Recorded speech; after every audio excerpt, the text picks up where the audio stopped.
No, I think it's very, very important. General practice, not in my view, I think most of the commentators feels is at the brink. Last, I think, 2 decades, general practice been working essentially on goodwill. 2004-5 contract changed so many things that now almost anything and everything passes on to general practice. But at the same time, I think the politics is very, very different. In the political thinking is get everything what you want to from general practice without ever resourcing them, without ever funding anything. I remember in 2008 and 9, the total funding of general practice was anything around 11%. And today, it's gone down to 8% when demand has soared through, when we know there are almost 70 million more consultations. We know how much work is being dumped from whether it is local authorities, whether it is hospital sector, whether it is social care, to general practice. I think the whole thing, anything anybody can do in healthcare, GP can do it and can do it for free.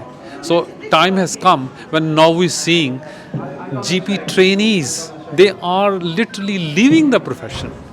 How sad it is that in coming days, weeks and months, if there is nobody to run general practice, the second generation GPs are not, the trainees are not interested anymore in general practice. And the first generation people who thinking of when can I retire. As a matter of fact, people anything above 50 now, first thing they ask when I meet them is how best I can get out of this profession. So wouldn't that be a real irony?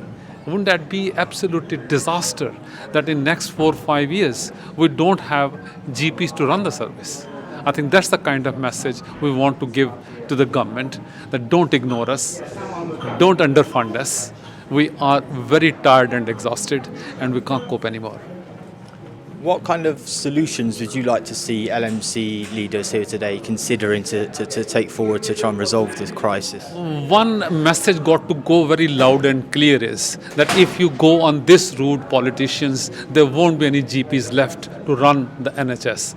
And as we all say, general practice was jewel in the crown and still is jewel in the crown. And this is central to the rest of the NHS. If you take the foundations out of NHS, there'll be nothing left. So message got to be that resource it properly, fund it properly. As a matter of fact, one of the motion which is going to come is that it got to be at least £200 per patient. That's the minimum. That's the minimum we've got to do. Other is we are already hugely regulated profession.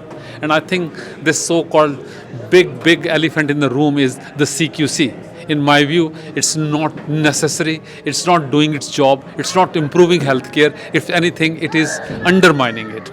I've been in general practice for almost 35 years. And we are for the safety and quality. I don't undermine it at all. And in my days, I was always in a PCT chair. We used to have a local committees. We used to have representative coming from the local medical committee, LMCs, from the PCT, local authority and patients. They could go and assess what general practice is actually all about, whether they are meeting the real access, safety, quality criteria and standard, premises and everything.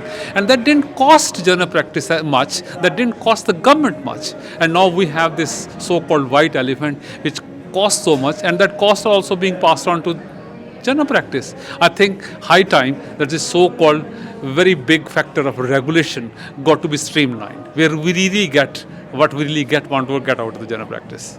A mass resignation from contracts, is that something you think would be useful? Is that something you'd support? It's a good sound bite, but I think we again got to see what the outcome of this is going to be. So in my view, if we can perhaps get these other messages through, we want to run general practice. We don't want to leave it, simple as that. I think we are committed to healthcare, universal healthcare.